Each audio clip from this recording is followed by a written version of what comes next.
Hi guys, welcome to my channel. So ini first episode kancil. Aku baru beli kancil daripada Ipoh. So aku bawa balik Shah Alam tau. Aku daripada Ipoh, aku balik Shah Alam, kau tahu apa dengan kancil ni. Macam-macam halangan dan dugaan aku jalani sebenarnya memang dahsyat. So inilah condition kancil tu. Kat sini ya, belah kanan driver ni, aduh mai. Tak apalah, sikit je, dia tak mengganggu operasi apa-apa, cuma menyakitkan mata lah. Tapi tak apa, ini semua boleh buat balik, tak ada masalah. Tayar semua standard 12 inci. Memang best lah, aku suka kereta standard sebenarnya. So kita nak buat balik jadi selesa. So ni kancil dia, comel tak? Aku memang excited gila buat kancil ni. Nak buat walk around, apa yang aku dapat. So aku tak buat apa-apa di kereta ni. Macam-macam nak kena buat sebenarnya. So kita buat satu-satu, okay? Sorry lah buat video malam sebab siang kerja, tak ada masa nak buat. Luaran dia okey lah, tak adalah kemek sana sini ke, karat yang teruk ke kan. Yang penting ada ni lah. Ni kalau panas boleh buka sikit, and then kalau hujan dia tak masuk air dalam tu. Okay. Wiper keras lah ni. Nanti kena tukar ni. Basic ni memang kena tukar lah cerita dia kan. Lepas tu lampu, lampu dia dah pudar. Tak apa, ni boleh polish balik, tak ada masalah. Tapi ni signal lah, kan fog lamp rupanya dia signal lah, baru aku tahu. Pecah ni, aku rasa laju sangat ni. Mesti 1516 kena batu pecah. Kereta laju. Semua standard lah, ada grill honeycomb grill. Memang stock, memang okey lah, cantik lah. Okay, mari kita tengok dalam kereta ni pula. So dia pakai kayu. Oh, lama punya kayu.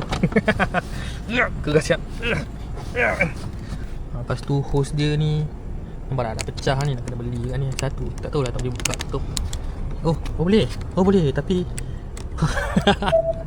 macam tu lah cerita dia. Tak boleh buka dan tutup, tak boleh buka pula. Yang belah sini pula, yang tu sebelah tinggal. Ini pun tak boleh buka sebelah. Macam tu lah cerita dia. Okay, ni belah enjin dia, sangat-sangat basic. Tak ada tambah apa-apa pun. So ni aku tak tahu benda, aku rasa brake pump ke? Tak tahulah nak. Yang aku tahu yang ni dia punya apa? Aircon. Ni aku rasa bateri. Kalau tak silap aku ni bateri lah. Sangat roper ni aku rasa sebab karat ni sebab air ni, air radiator ni pecah ke apa tak tahulah. Okay, so aku nak start kancil ni Sorry lah video malam dia tak berapa nak terang kan. Tapi okey lah. Bismillahirrahmanirrahim. Oh, tak hidup sudah. Hidup.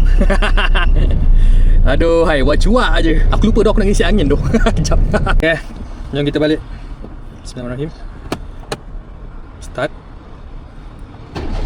Okay, boleh. Bunyi apa tu? Kau tengok dia punya gegar tu. Ni baru gear reverse kalau aku buka aircon. Dahsyat tu.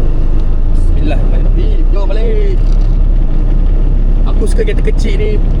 Toleh dia dah nampak belakang. Nanti shock dia clear, dia senang nak control.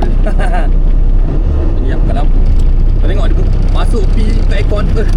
Tak ada power steering. Nampak tutup aircon lah.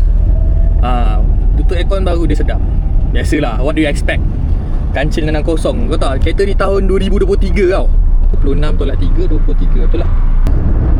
Tapi bila dah jalan kan, dia sedap lah. Aku suka gila kot bawa dia. Macam walaupun tak ada power steering, tapi yelah bila dah jalan, dia punya steering tu sedap lah bawa, selesa.